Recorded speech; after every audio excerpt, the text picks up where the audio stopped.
Hello all.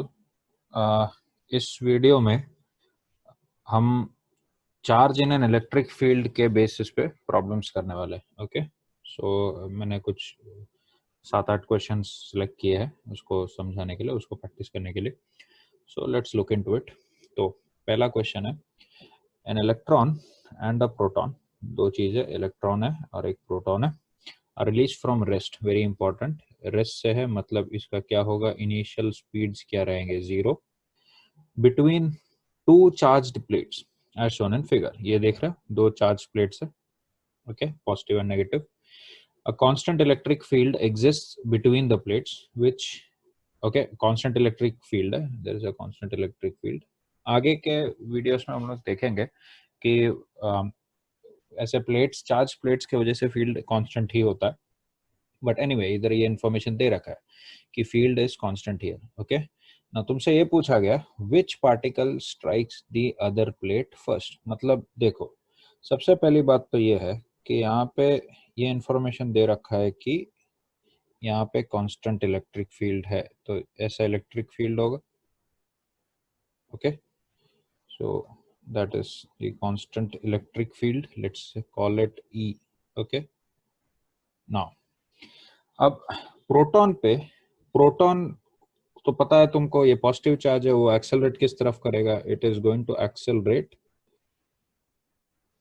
Along the direction of electric field, इसी direction में accelerate करेगा, right. And let's call this acceleration AP।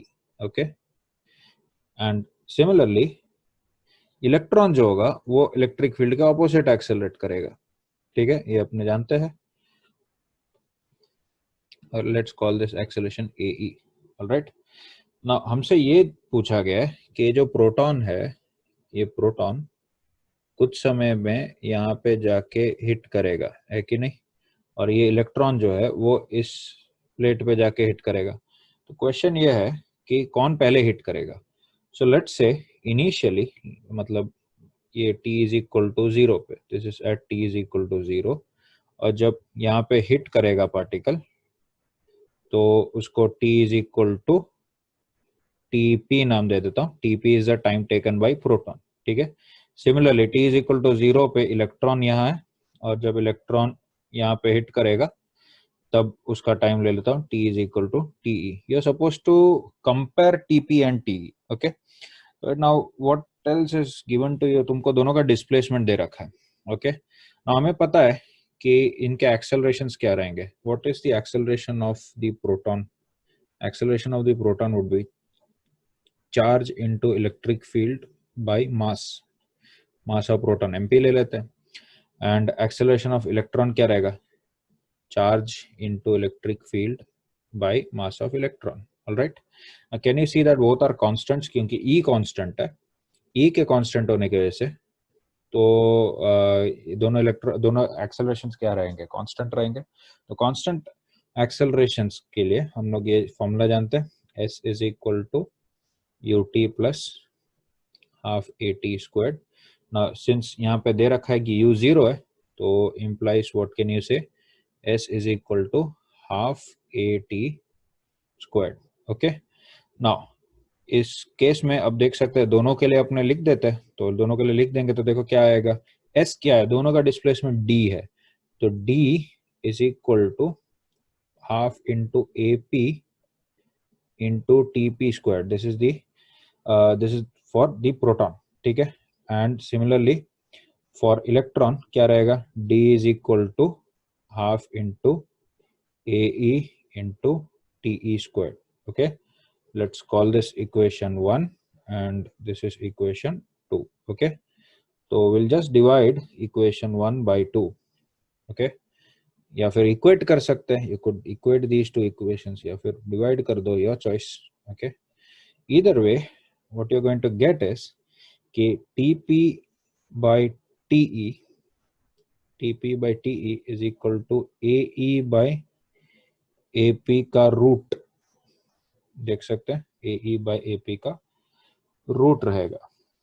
Okay, now AE by AP करोगे, यहाँ पे अगर हम लोग वो कर लेते हैं, AE by AP करके रख लेते हैं, AE by AP, can you see that EE cancel हो जाएगा, ये दोनों टर्म्स कैंसिल हो जाएंगे, and AE by AP is going to be MP by ME. All right, so इसका मतलब क्या रहेगा, इसका मतलब यहाँ पे अगर मैं सब्स्टिट्यूट कर दूं, इसको यहाँ पे सब्स्टिट्यूट कर दो, तो देखो क्या आ जाएगा, this can be written as root of MP by ME. All right, now you all know कि MP is greater than ME, mass of proton ज्यादा होता है, राइट? तो इधर से हम लोग क्या कह सकते हैं कि time taken by proton would be greater than time taken bye electron. तो कौन पहले पहुंचने वाला, electron reaches first, electron strikes first. Okay, ना अगर तुमसे ये पूछा जाए कि कौन सबसे फास्ट आके गिरेगा, तो you could use the third equation of motion. Okay, so you can do that as well. All right, so that was the first question of this problem set. Okay, let's look at the second question.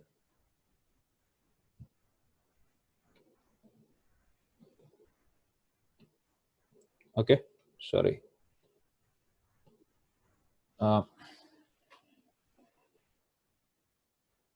okay, sorry, this is the second question. Okay, right, तो second question क्या है, इसमें ये दे रखा है कि in a horizontal electric field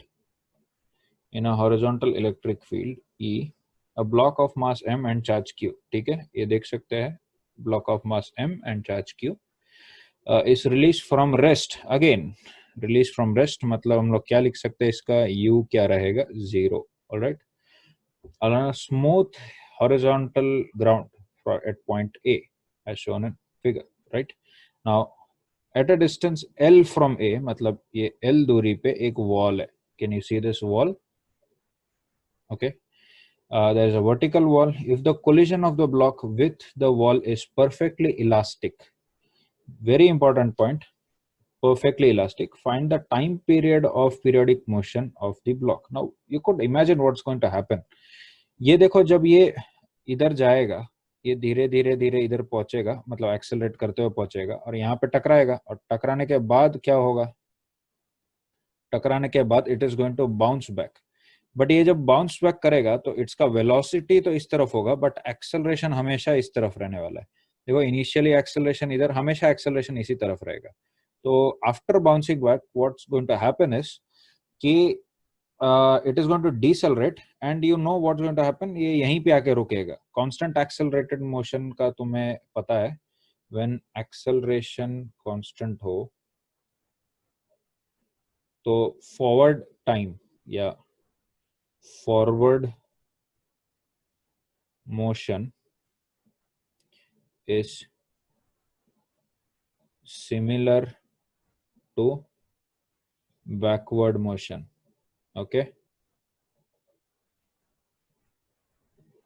okay, this is just a case, मतलब ये मैं एक बहुत एक फंडामेंटल स्टेटमेंट नहीं बोल रहा मैं, ये हमने बहुत बार देखा होगा। The best example is throwing something from the ground. If you throw something up, what happens is कि वो जाके रुक के वापस आता है, एंड यू नो कि जितना टाइम में वो ऊपर जाता है उतना ही टाइम पे नीचे आता है।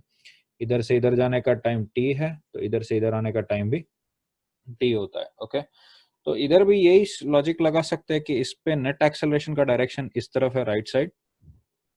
ओके, एंड इधर एक और चीज देख सकते हैं, यहाँ पे इलास्टिक कोलिजन हो रहा है। तो इलास्टिक कोलिजन का क्या लॉजिक है कि कोई भी पार्टिकल अगर इलास्टिक कोलिजन कर रहा है, मान लो v स्पीड से आया, तो टकरा के उसी स्पीड से वापस जाएगा। ओके, विद अ वॉल अगर टकराए तो स्टेशनरी वॉल से। Okay, so these are the basic concepts that you need, okay, to solve this problem. So let's solve the problem. Okay, तो इसमें देखो, अभी इसका एक्सेलरेशन लिख लेते हैं। What is the acceleration a would be QE by m. okay, acceleration is going to be QE by m. ना इसका डिस्प्लेसमेंट क्या है, s इज इक्वल टू कितना डिस्प्लेस कर रहा है, l डिस्प्लेसमेंट है, देख सकते हो, displacement of the block is l. Okay, and हमें पता है कि इनिशियल स्पीड क्या है, 0। तो what is the time taken, कितना टाइम लग रहा है इस पार्टिकल को, इस ब्लॉक को यहाँ से यहाँ जाने में, ओके इधर से इधर जाने में उसको कितना टाइम लग रहा है, let's call that T, okay ये टी टाइम लग रहा है इधर से इधर आने में। I just proved, I just told you कि जो इसका रिटर्न जर्नी होगा, इसका रिटर्न जर्नी भी क्या रहने वाला है, it is also going to be T. तो ये पीरियोडिक मोशन कर रहा है, यहाँ पे आके रुक जाएगा, वापस इधर जाके दीवार पे टकराएगा, वापस इधर आएगा। It's not simple harmonic, it is just periodic, okay. तो we need to find t and the total time period is going to be, total time period is going to be t is going to be 2t, so we need to calculate small t first, okay। तो इधर से इधर पहुंचने में कितना time लगेगा वो calculate करते हैं। तो we can use the second equation of motion which is s equals to ut plus half at squared. s कितना है l, u कितना है 0 प्लस हाफ इंटू a कितना है q e by m into t square. तो इधर से अपने को t मिल गया, what is t, it is 2ml by QE whole root, okay।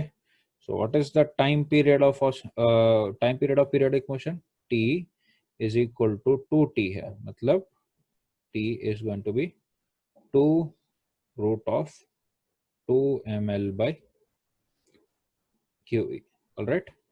So I hope you understood this.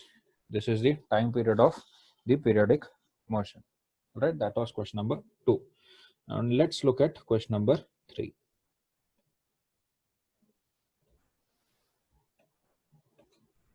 Okay, so this is question number 3. Again, you could clearly see there are two plates, so there must be a constant field existing, which is the case.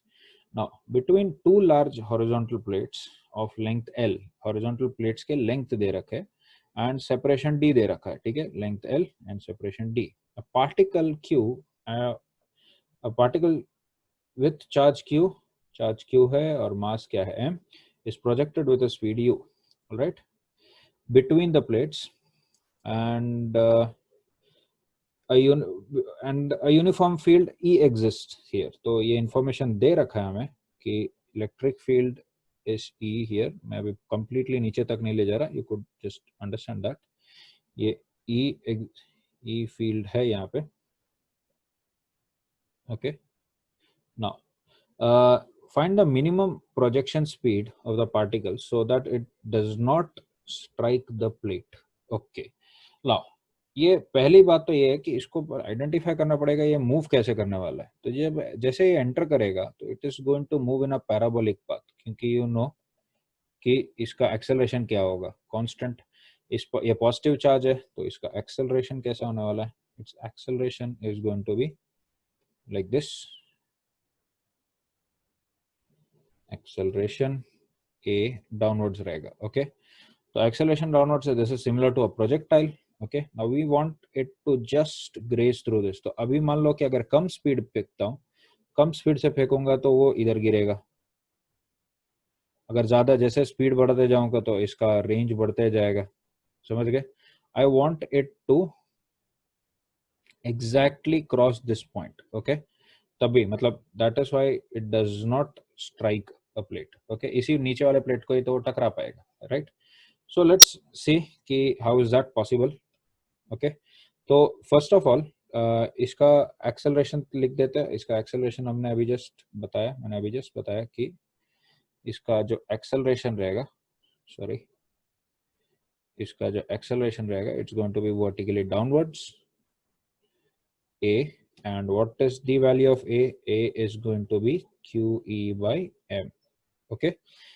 अब इसका अगर मैं trajectory plot करूं तो इसका trajectory कैसा रहने वाला है, its trajectory is going to be like this, sorry, its trajectory is going to be like this, okay, something like that, okay।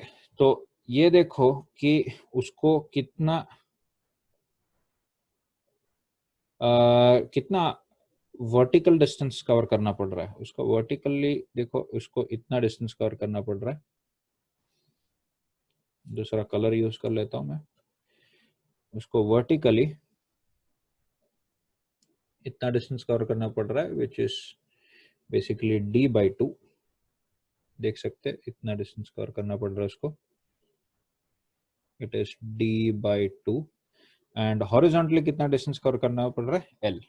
Alright, तो इसका देखो, अगर वो जो पार्टिकल है, वो पार्टिकल अगर यहां से पास कर रहा है, इधर से, सॉरी, अगर वो पार्टिकल यहां से क्रॉस कर रहा है, ओके, इधर से क्रॉस कर रहा है, तो उसका हॉरिजॉन्टल डिस्प्लेसमेंट कितना l and vertical displacement d/2 and acceleration is only along the vertical. Okay, तो लेट्स राइट द इक्वेशंस। इसका देख सकते हो कि इसका जो horizontal velocity, it's not going to change.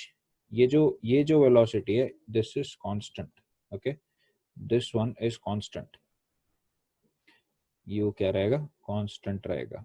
What is going to happen is it is going to gain a velocity downwards. Okay, तो let's write the equations.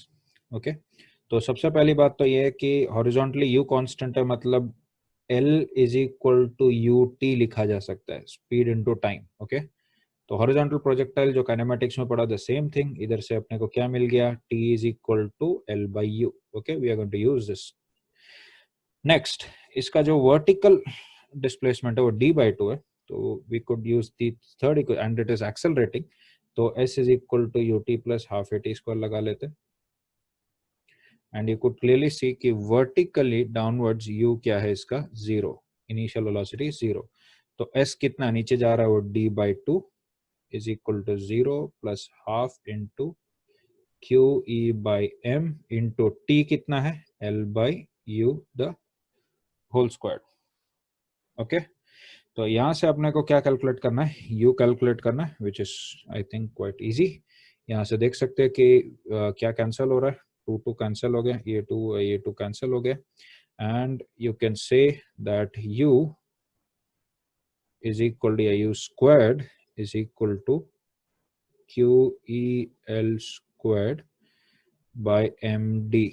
Okay, या फिर u is equal to QEL squared by md, sorry mg लिख दिया, md whole root. Okay, now ये speed अगर सिर्फ इस speed से फेंकोगे तो यहाँ पे पहुंचेगा। ओके, तो इफ इसको, तो अगर मान लो कि इससे कम स्पीड से फेंकोगे तो क्या होगा, इधर जाके गिरेगा ऐसे, ठीक है, और ज्यादा स्पीड से फेंकोगे तो सीधा बाहर जाएगा। ओके, सो इधर क्या लिख सकते हैं, तो u for so that it does not strike the plate, so u has to be greater than or equal to QE L square by md. Okay, so that is the answer. I hope you understood this problem.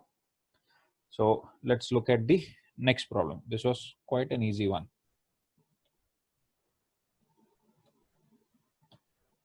Okay, now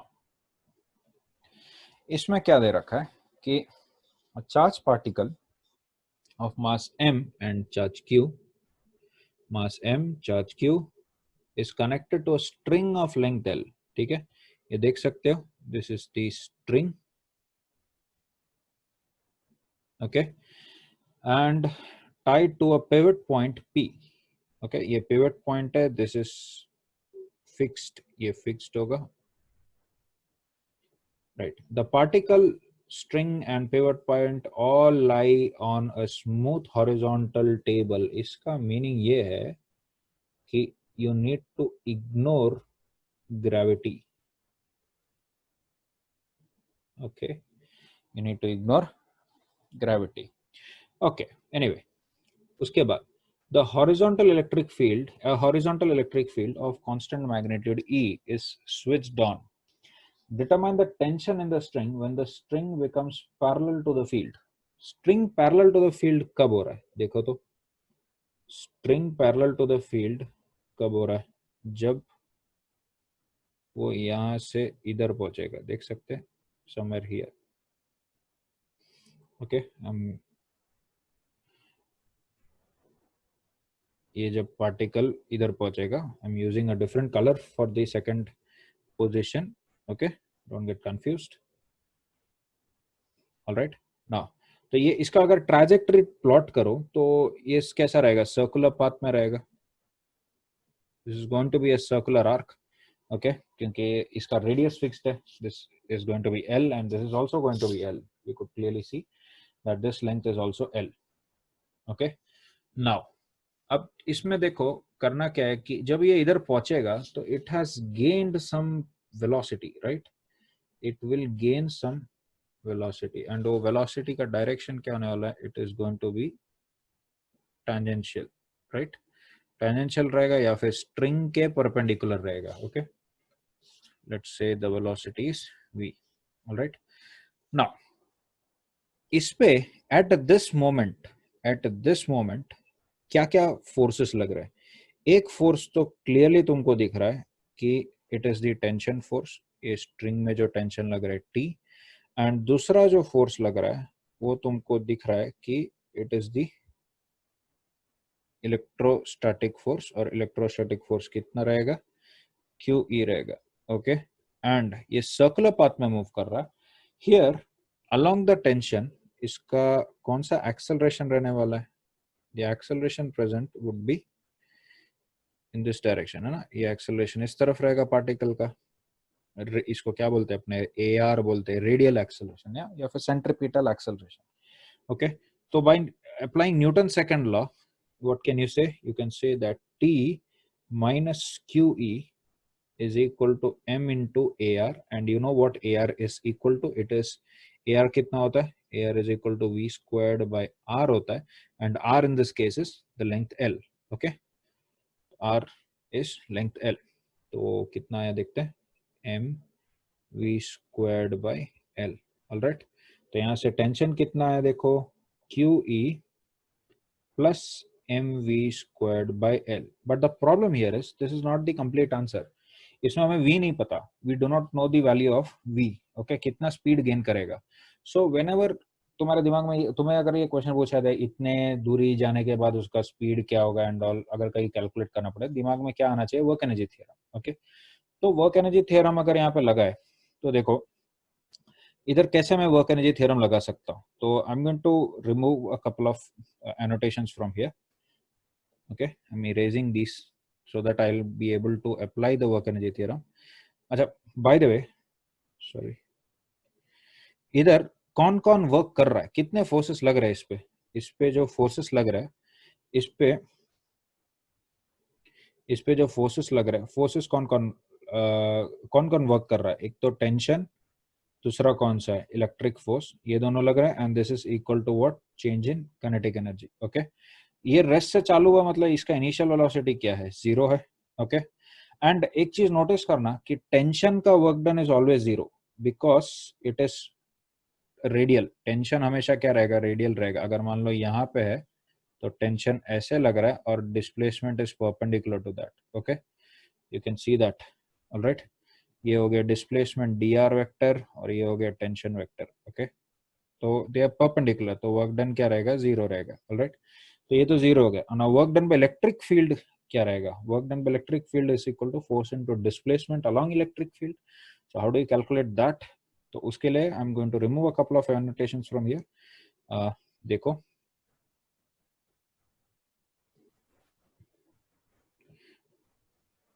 okay,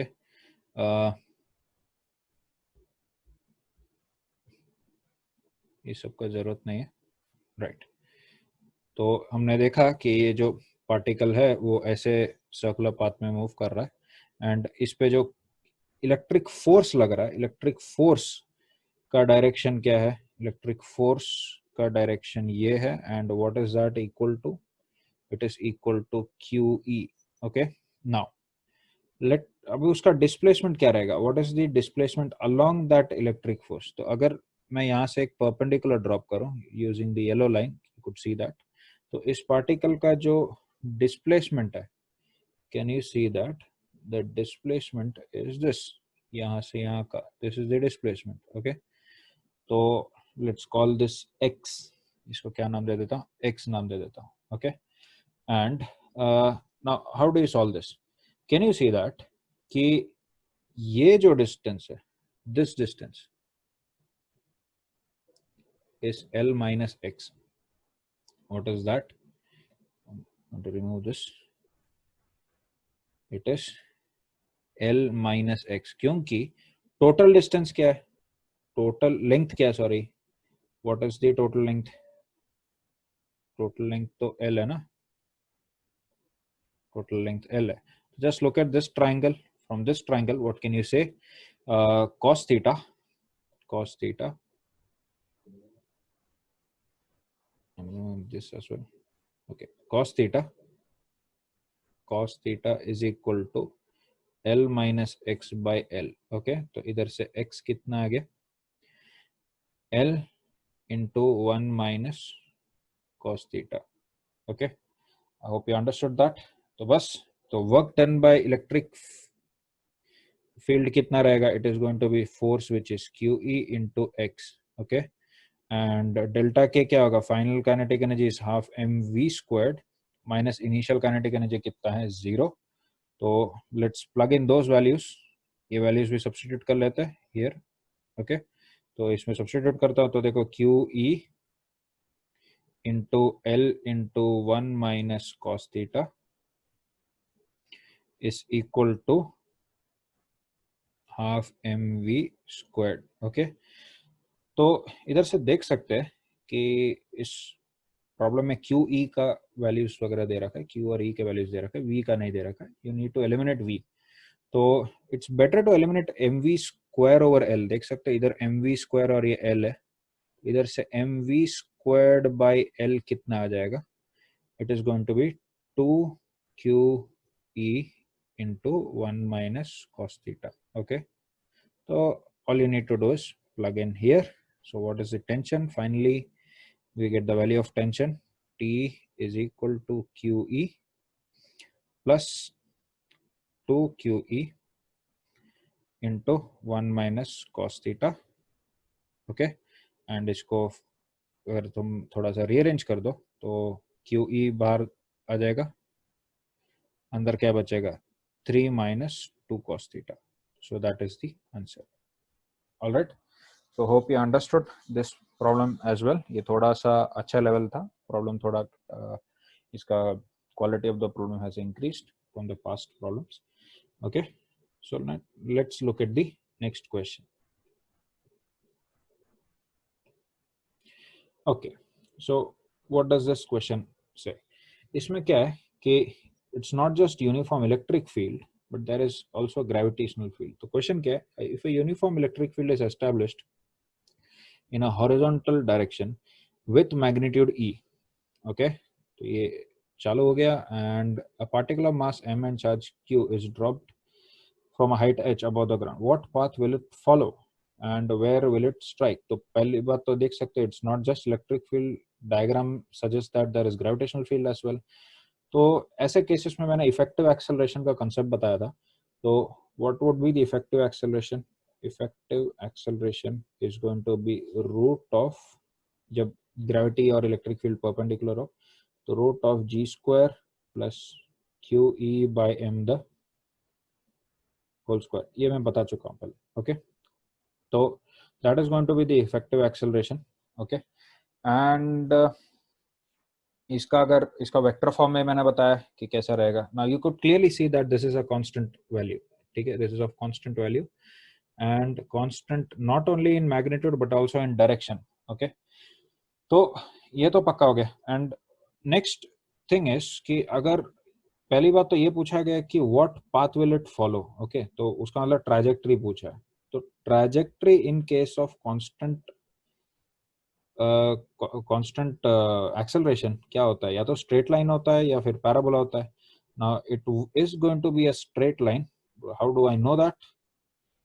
I know that because the initial speed is 0. तो initial speed 0 होगा तो it has no other choice but to trace that constant acceleration. तो it will move along a straight line. ठीक है, okay, इसके बारे में already हम लोग डिस्कस कर चुके हैं. ऑलराइट, तो ये तो पता चल गया कि इसका ट्रैजेक्टरी क्या रहेगा. The trajectory is going to be a straight line. That is the answer. Now the second thing is where is going to strike, where will it strike, ये पूछा गया. So let's see how we can do that. There are two ways of doing that. ठीक है, तो first of all let's trace where is it going to fall. Okay, तो I am going to clear everything. तो पहले trace करते, I am going to use a couple of colours here. ये इस particle को अगर मुझे ट्रेस करना है, देखो ये कैसे जाने वाला है, इट्स गोइंग, इसके इस पे क्या क्या फोर्सेस लग रहा है बाय द वे, ये क्या क्या, हाँ फोर्सेस क्या क्या लग रहा है। एक तो लग रहा है downwards mg, okay, downwards mg लग रहा है। उसके बाद हॉरिजॉन्टली क्या लग रहा है, इस पे हॉरिजॉन्टली लग रहा है QE, हॉरिजॉन्टली लग रहा है QE। तो इस पे जो है नेट फोर्स कैसे लगेगा, ऐसे लगेगा, है ना। This is going to be the net force. ये है mg, right this edge, this is mg, sorry use darker colour, darker shade. ये क्या होगा, this is going to be mg, okay, and what is this, this is QE force, okay, and ये क्या हो गया, net force हो गया, this is the net force, okay.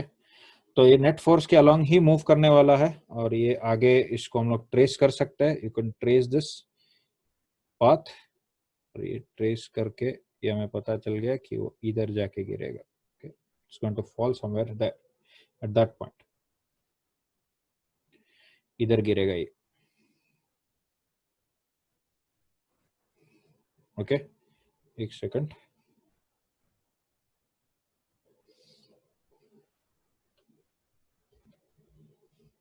ये सर डार्कर, ओके, इधर ऐसा गिरेगा, ओके।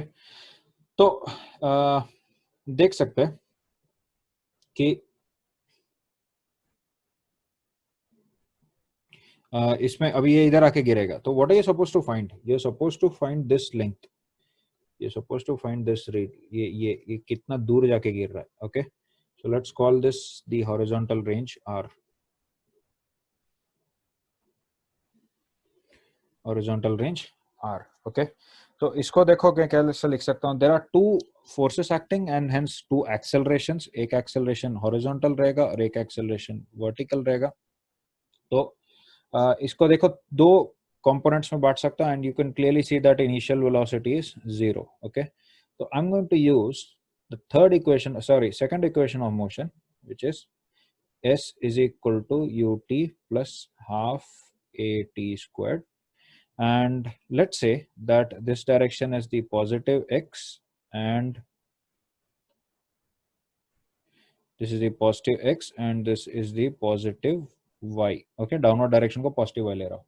तो देखो x को क्या लिख सकता, x is equal to, u तो 0 है तो गया half into ax into t square, and y क्या होगा, half into ay into t square, okay. Now what is ax and ay here, ax कितना है, it is QE by m, and ay कितना है, इट इज g, ओके। तो just इसमें value substitute कर दो and you could just see that, and what is x, x is equal to r, which is what you are supposed to calculate, and y is equal to h, क्योंकि वो h height नीचे है, देख सकते हैं यहाँ पे h height नीचे है।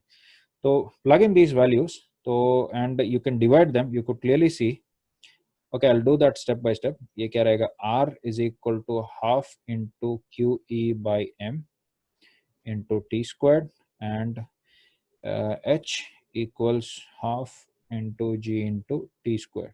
Let's call this equation 1 and this is equation 2, okay. Now when I divide equation 1 by 2, what do I get, I get r over h is equal to half t square cancel, क्या आएगा, QE by mg, इधर से range मिल गया क्या, QEH by mg, okay। So that is one way of doing that, okay, I hope you understood this, this is the answer। now I'm going to show you a second way of solving the same problem, okay। एक second method है, ये method देखो क्या है, इसमें अगर I'll draw that vector diagram again. If I draw that vector diagram again, can you see that कि ये डायरेक्शन में इसका क्या है, इसका एक्सेल ग्रेविटेशनल एक्सेलरेशन है, तो इसका ये कितना है, दिस इज mg, और ये एक्सटेंड कर देता हूँ इस लाइन को, ये नीचे आया, ओके, एंड और wait,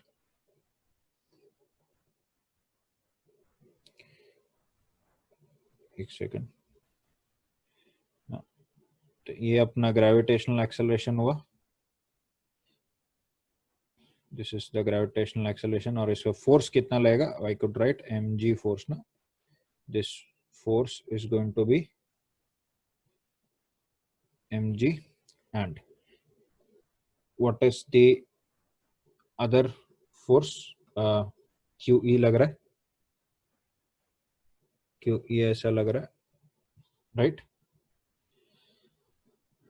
this is QE,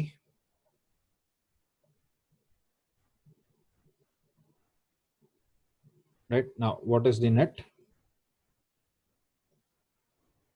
force, ये हुआ, ये हमने पहले भी ड्रॉ कर लिया था, okay, net force is this, okay, right. अब let's say that this angle, ये जो एंगल दिख रहा है, I'm going to call this angle theta, इस एंगल को मैं थीटा नाम देता, इस ट्राइंगल से, ओके, तो इधर से देख सकते हो कि क्लियरली tan थीटा क्या आ रहा है, it is QE by mg, okay. Now you know that this particle is going to trace this particular line, ये लाइन ट्रेस करने वाला है, इस लाइन को ट्रेस करते हुए यहाँ पहुंचेगा, है ना, यहाँ गिरेगा, and if you extend these lines as well, अगर मैंने इस लाइन को भी एक्सटेंड कर दिया यहाँ से यहाँ पे, एंड एक और लाइन ड्रॉ कर लेता हूँ, can you see this triangle, okay, तो इस ट्राइंगल से दो ट्राइंगल्स दिख रहे हैं तुमको, एक छोटा ट्राइंगल और एक बड़ा ट्राइंगल, और इस बड़े ट्राइंगल में जो वर्टिकल डिस्टेंस है दैट इज h, एंड जो हॉरिजॉन्टल डिस्टेंस है that is r, can you see that this is r, okay, तो tan theta can be written as कि एक तो छोटे ट्राइंगल से QE by mg, और बड़े ट्राइंगल से लिख सकता हूँ r by h, यहाँ से r का वैल्यू आ गया QEH by mg. This is method 2, okay, they can use this method as well to solve this question. Hope you understood this problem. Now let's look at the next one.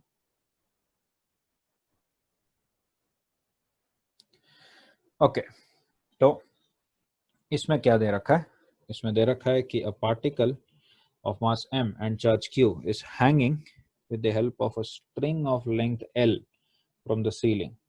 An electric field of constant magnitude E is directed vertically downwards. Okay, electric field vertically downwards है, देख सकते हैं यहाँ पे, and find the minimum speed use that must be imparted to the particle so that it moves in a vertical circular path. Now this is a pretty simple question. इसको अगर इसको complicate भी किया जा सकता है, work energy theorem and tension greater than zero at the highest point करके, but I would suggest you could do it in a quite simpler manner. तो क्या है कि इमेजिन करो, हमें पता है कि अगर कोई पार्टिकल सर्कुलर पाथ में मूव करना चाह रहा है, लेट्स से एक पार्टिकल है जो ऐसा इधर से इसका ये सर्कुलर पाथ में मूव कर रहा है, लेट्स से यहाँ पे पार्टिकल हुआ, this is the particle, okay, and तुम चाहते हो कि ये पार्टिकल रोटेट करे and you want it to reach this top most point, okay, इस पॉइंट पे पहुंचना है, तो यू नो दी मैथ, हमने ये already work energy power chapter में पढ़ लिया है कि उसको कितना स्पीड देना पड़ेगा lowest point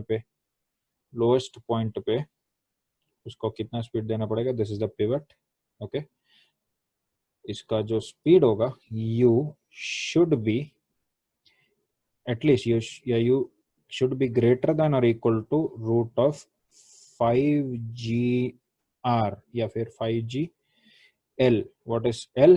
L is the length of the string.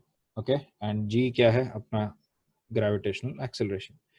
Now मैंने ये बताया था कि अगर ग्रेविटेशनल और इलेक्ट्रिक फील्ड एक साथ आए तो how to calculate effective acceleration. तो effective acceleration in this case is going to be what, देख सकते हो दोनों नीचे की तरफ है, it is going to be, and the charge involve is positive, तो you could say g plus q e by m होगा। एंड आई सेड कि ऐसे जनरल केसेस में what you can do is just replace this with g, g के बदले इसको replace कर दो, तो क्या आ जाएगा बताओ, u would be greater than or equal to root of 5 times g plus qe by m times what is the length of the string, L. So that is the answer. So u minimum is this, this is the minimum speed. Okay, I hope you understood this. ये बहुत ही simple सा question था based on my earlier lecture.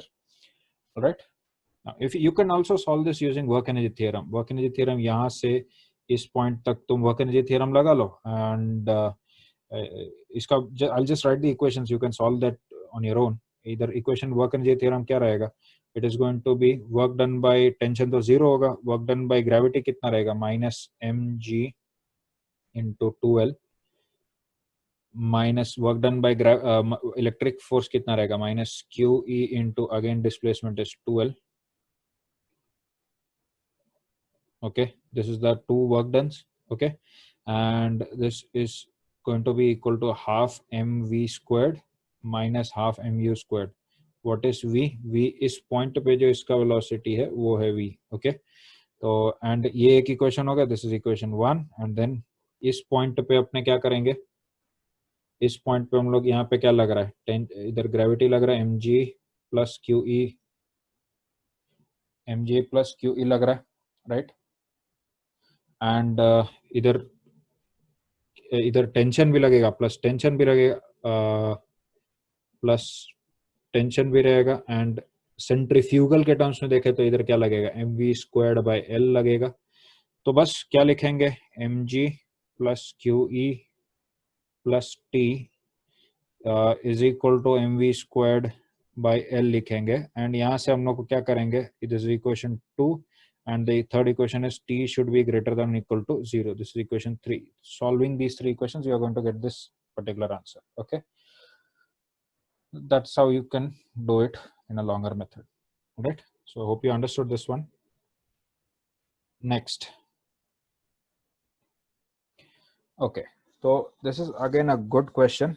क्या दे रखा देखो, a particle of mass m and charge q is hanging with the help of a string from the ceiling. When a horizontal electric field of constant magnitude is switched on, it was observed that the string starts oscillating with a maximum angular deflection of pi by 3 radians. Sorry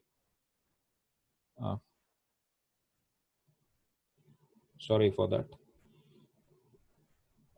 कितना maximum कितना जा रहा है, pi by 3 radian से जा रहा है. Okay. Now you're supposed to calculate the magnitude of electric field. E calculate करना है. You're supposed to calculate the value of E. Okay.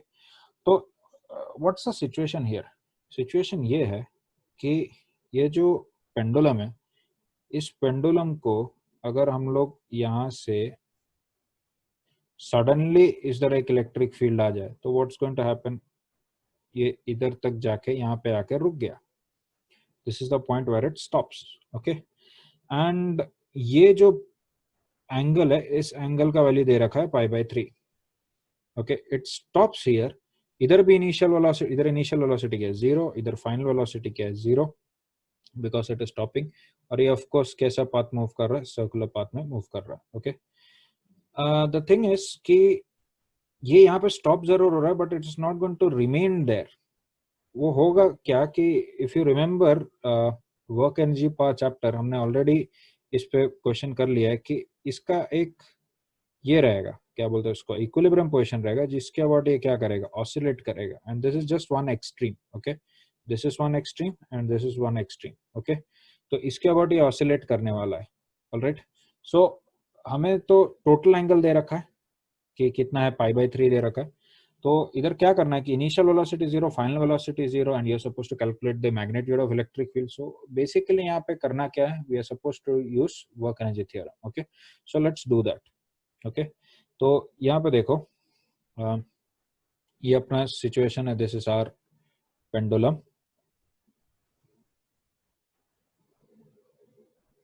ये पेंडुलम पहले यहाँ था. ओके, उसके बाद वो कितना मैक्सिमम किधर तक पहुंचा, मैक्सिमम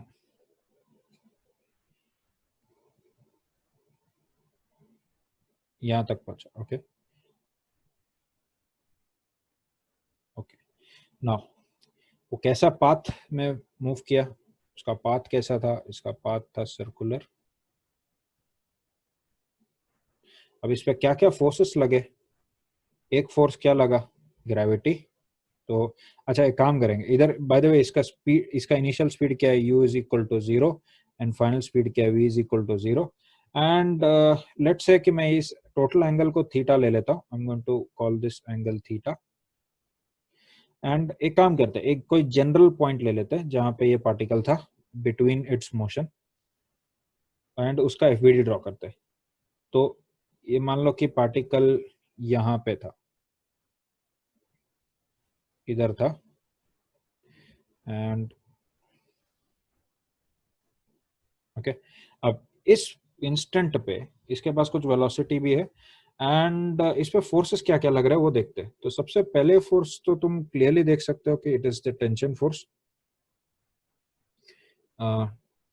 टेंशन फोर्स लग रहा है. अगर मैं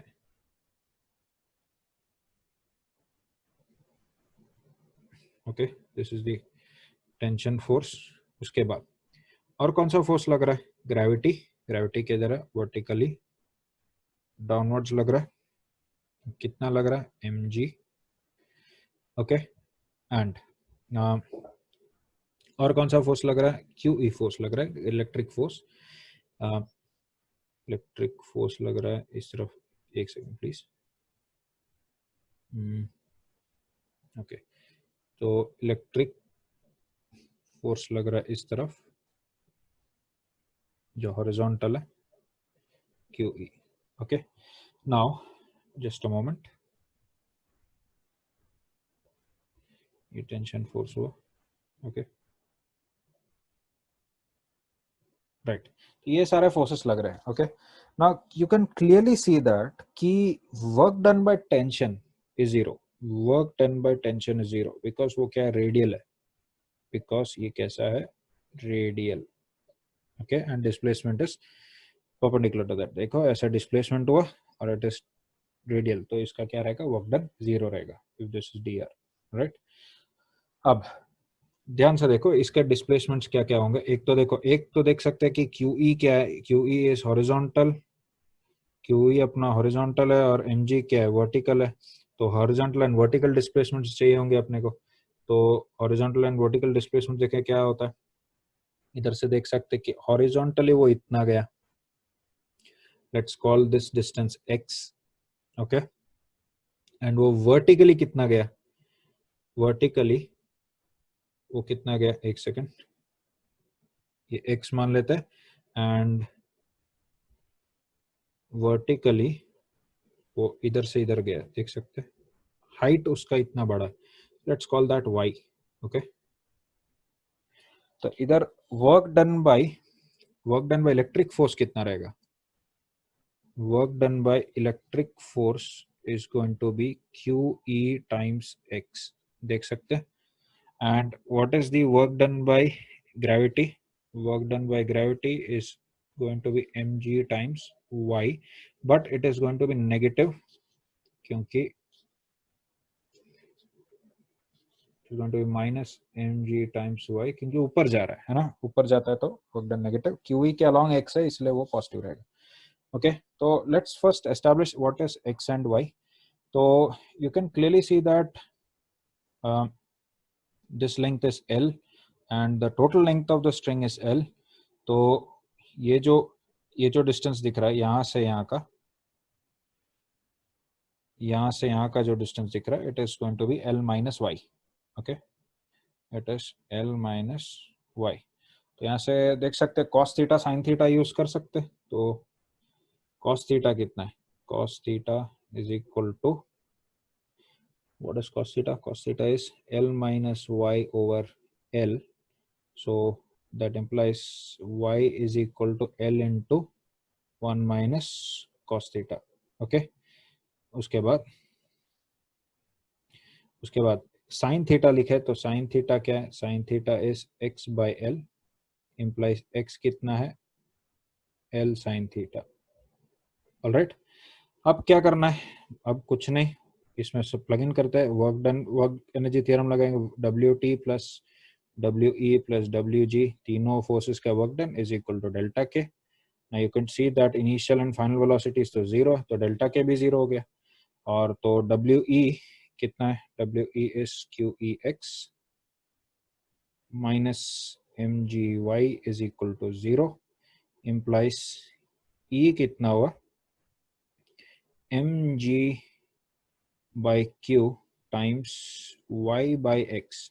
ओके, तो y by x हो जाएगा and this is equal to mg by q times y by x is simply 1 minus cos theta by sin theta। अब हमको थीटा का वैल्यू दे रखा है pi by 3, just plug in that value, तो कितना होने वाला है, E is equal to cos of, you know that cos pi by 3 is half and sin pi by 3 is root 3 by 2। तो cos of pi by 3 1 minus 1 by 2 is half, और ये sin का root 3 by 2 2 cancel हो जाएगा, तो the answer is mg by root 3q। okay, that is the answer। alright, so इधर मैं side में लिख देता हूँ वापस, this is the answer, E is equal to mg by root 3q। alright, hopefully ये क्वेश्चन भी समझ में आ गया होगा। This is again a good question. Okay, mechanics में कैसे इलेक्ट्रिक फील्ड का कंसेप्ट यूज लगा सकते हैं उस पे बेस्ड क्वेश्चन है। Okay, now let's look at the next question. This is the last problem. Okay okay, तो इसमें क्या दे रखा है, देखो, a block of mass m and charge q connected to a spring of spring constant k is placed on a rough horizontal surface and the spring constant is mu, coefficient of friction is mu। एक horizontal electric field चालू किया and maximum displacement of the block पूछा है। Now if you remember in my lecture मैंने ये बताया था कि ऐसे केसेस में ये ब्लॉक क्या करेगा, it's going to start oscillating. इसमें होगा क्या कि द ब्लॉक, उसका ब्लॉक का जो इक्विलिब्रियम पोजीशन है वो शिफ्ट होने वाला है। तो if you just imagine the situation, what's happening is, just a moment, अगर हम ये इमेजिन करें तो ये अपना वॉल हुआ एंड ये फ्लोर हुआ। ओके राइट, एंड इधर अपने इस ब्लॉक को बना देते हैं, दिस इज आवर ब्लॉक। अब ये जो ब्लॉक है, this particular block was let's say initially here. Okay, and ये अपना स्प्रिंग था इधर। नाउ जैसे तुम इधर इलेक्ट्रिक फील्ड इमेजिन करते हैं कि देयर इज नो फ्रिक्शन, अगर फ्रिक्शन नहीं है तो what's going to happen, this block would start oscillating about its mean position, है ना। तो इसका मीन पोजीशन क्या रहेगा, इसका mean position would be somewhere here. Okay, let's say कि ये रेफरेंस लाइन ड्रॉ कर लेते हैं, ये इधर से इधर, this is the initial position, this is the initial position. I am going to erase this, ये हो गया इनिशियल पोजीशन। ये क्या है, this is the equilibrium position. And थोड़ा टाइम बाद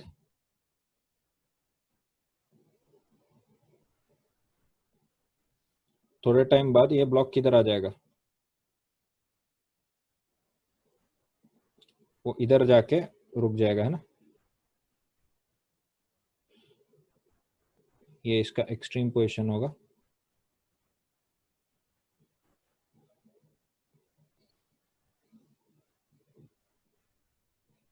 एक्सट्रीम पोजीशन।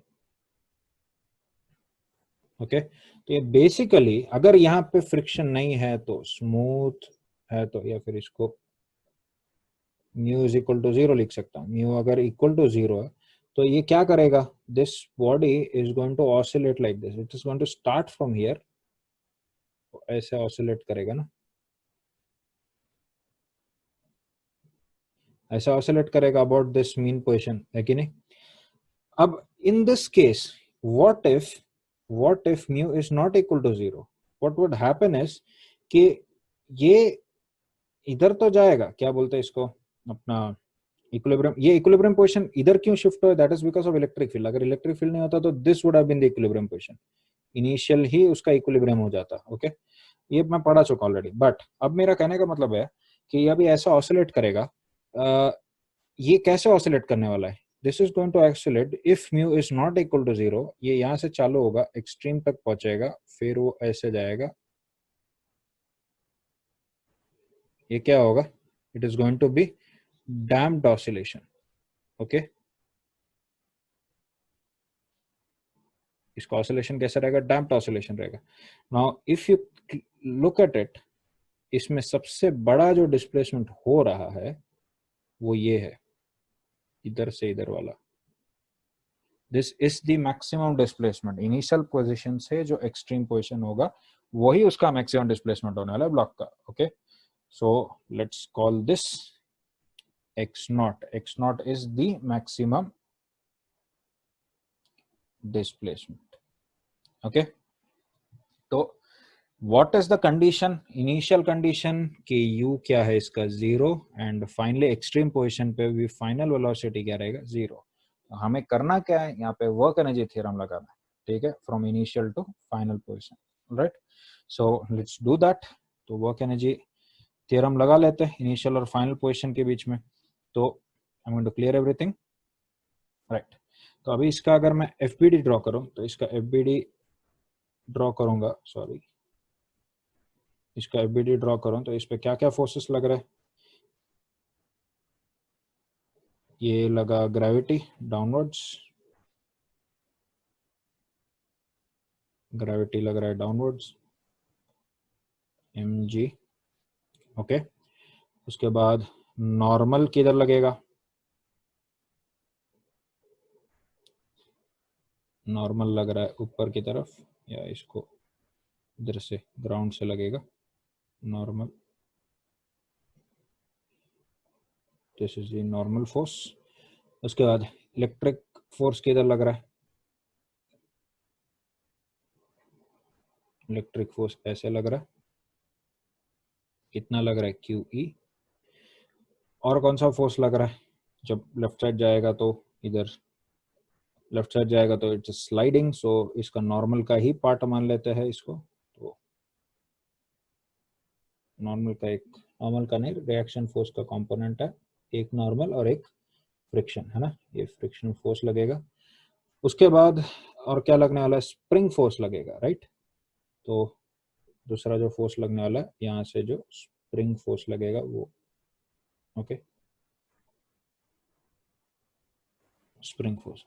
एंड ओवरऑल ये जो पार्टिकल है वो किस तरफ डिस्प्लेस हो रहा है, उसका डिस्प्लेसमेंट किस तरफ है, सॉरी, इसका डिस्प्लेसमेंट इस तरफ है, एंड वो है कितना,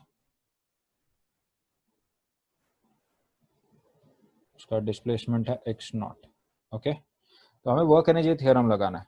तो इधर एक तो चीज दिख रहा है कि, एक तो क्लियरली दिख रहा है कि वर्क डन बाय नॉर्मल 0 होगा क्योंकि perpendicular to displacement, work done by gravity भी 0 होगा क्योंकि again perpendicular to displacement, and work done by friction का फॉर्मूला जानते हैं, sorry, work done by spring का फॉर्मूला जानते हैं, व्हाट इज दैट, -12 के x2 square minus x1 square, ये होता है, राइट। तो एंड अपना वर्क डन बाय फ्रिक्शन कितना रहेगा, work done by friction is going to be minus mu dot N होगा, एन का वैल्यू क्या है, mg होगा, clearly you can see that, and work done by electric force कितना रहेगा, it is going to be QE times x naught. So just let's plug in the values. What is the work energy theorem here? Work energy theorem होगा Wn plus, या फिर मैं just write this like it, ऐसे लिख देता हूँ, sigma W is equal to delta K, and sigma W मतलब इन सारे वर्क डन का सम. तो कितना कितना आ रहा है देखो, एक हो गया QE x naught minus, oh sorry, इसका work done by friction is going to be minus mu mg x naught. Okay, so minus mu mg x naught minus half k x2 कितना है, x2 is the final elongation which is x naught squared minus initial elongation 0 क्योंकि natural link से चालू हुआ था, plus बाकी दोनों का 0 0 is equal to initial and final kinetic energies are also 0. तो यहाँ से अपने को क्या मिल जाएगा, we'll get the value of x naught, which is x naught is equal to you're going to get 2 times QE minus mu mg, QE minus mu mg whole divided by k. That is the answer. Okay, I hope you understood this problem as well. Okay, so that was some important good questions based on charge in a constant electric field. Okay, see you in the next lecture.